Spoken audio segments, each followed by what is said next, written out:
Assalamualaikum warahmatullahi wabarakatuh. Hai, aku Sandi. Di video sebelumnya aku sudah share pengalaman aku daftar CPNS. Dan di video ini aku mau share alasan aku daftar PNS. Di video sebelumnya aku share pengalaman aku daftar CPNS mulai dari milih instansi sampai bekerja. Kalau teman-teman belum nonton bisa nonton di sini. Alasan pertama, aku mau merantau. Jadi mungkin ada teman-teman yang relate atau mungkin enggak. Aku itu penasaran bagaimana sih merantau, entah merantaunya. Background aku sebelumnya aku itu tinggal di Samarinda, Kalimantan Timur. Jadi sering banget teman atau orang dengar bagaimana merantau, entah bekerja ataupun kuliah. Nah itu membuatku penasaran karena katanya itu tuh penting untuk personality, pengalaman hidup gitu. Jadi itu yang mendorong aku untuk pengen ngerasaan ngerantau itu seperti apa gitu.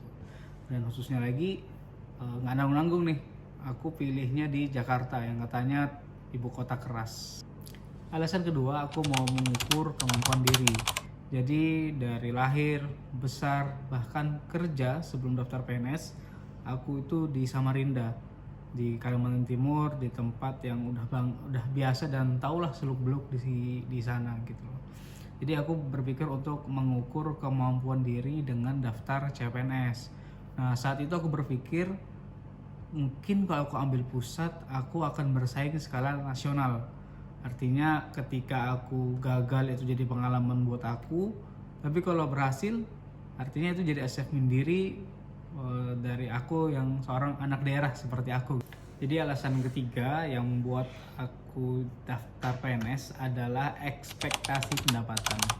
Jadi waktu itu ya masih muda, belum menikah, dan saat itu juga aku sudah kerja.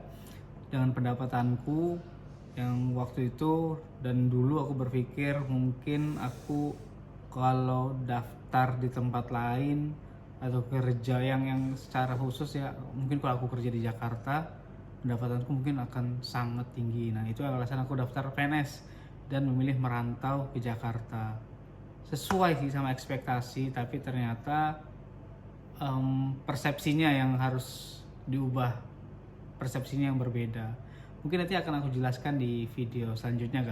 Alasan keempat itu tentang karir. Jadi bagaimana ketika bekerja itu ada jenjang karirnya, itu yang aku jadikan alasan. Jadi dulu aku itu honorer di instansi pemerintah juga di Samarinda. Ya yang kita tahu kalau misalnya honorer itu ya bekerja seberapa lama akan tetap seperti itu, tidak ada jenjang karirnya. Jadi aku memutuskan untuk aku perlu jenjang karir yang akan terus. Jadi ketika ada peningkatan skill aku tingkatkan, itu mungkin akan sesuai dengan karir yang aku dapatkan juga. Nah apalagi kalau di PNS ya itu kan ada golongan, pangkat, jabatan. Golongan 3A misalnya kayak aku waktu itu lulusnya di pendidikan S1, itu artinya golongan 3A, nanti bisa ke 3B, 3C, 3D sampai ke golongan 4. Nah itu kan yang akan memotivasi aku untuk terus meningkatkan skill sehingga bisa berkarir, dan juga itu juga ada dorongan tersendiri gitu loh yang membuat tidak bosan dalam bekerja. Ada alasan selanjutnya yang mungkin agak beda dengan teman-teman, ada yang mungkin daftar di daerah gitu ya, tapi aku memilih untuk di pemerintah pusat itu karena penasaran. Jadi gimana sih POV atau bagaimana cara kerjanya pemerintahan pusat ketika ada kebijakan ini, bagaimana kok bisa sampai terpengaruh ke rakyat. Jadi apalagi dulu sebelum jadi PNS ya POV-nya itu sebagai rakyat seperti ini misalnya. Itu bagaimana sih gejolak atau bagaimana sih pemerintah bisa menentukan kebijakan seperti ini. Nah itu aku penasaran banget. Jadi itu yang bikin aku memilih untuk di pusat, apalagi dengan tahu kan artinya secara hierarki presiden itu ke kementerian. Nah itu aku pengen tahu bagaimana cara kerjanya dan apa saja sih yang dikerjakan di pusat. Jadi setelah aku rasakan, wah seru banget. Dan alasan terakhir itu karena idealis untuk merubah negeri ini. Jadi sebetulnya alasan aku itu memang yang paling terakhir ini yang paling penting menurut aku itu karena memang kita tahu stigma PNS itu seperti apa, dipandang gaji buta, ketika datang ke sana malah nggak ada orang atau gitu lah. Nah itu sedikit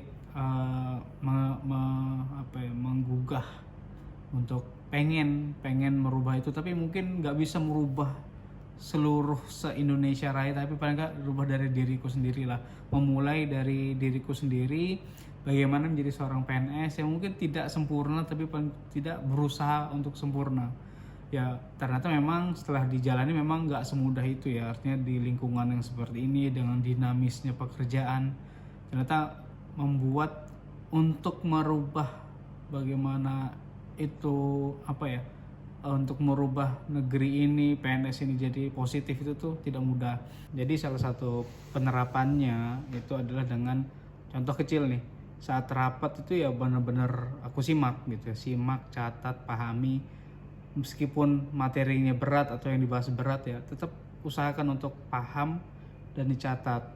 Jadi ya itu salah satu yang kita bisa ubah, dan aku yakin ke depan itu pasti bisa bisa dilakukan oleh PNS ke depannya semakin baik, dan ketika PNS itu baik artinya Indonesia pun semakin maju. Dan aku harap kamu teman-teman yang daftar juga persiapkan diri untuk memperbaiki citra PNS dan membangun negeri ini. Nah, itu tadi adalah 6 alasanku untuk daftar PNS. Mungkin teman-teman punya alasan yang berbeda atau mungkin sama atau mungkin ada yang perlu kita perdebatkan. Mungkin teman-teman bisa tulis di kolom komentar, dan semoga ini bisa memotivasi teman-teman juga tetap semangat. Mungkin itu aja video yang bisa aku sharing. Terima kasih. Assalamualaikum warahmatullahi wabarakatuh.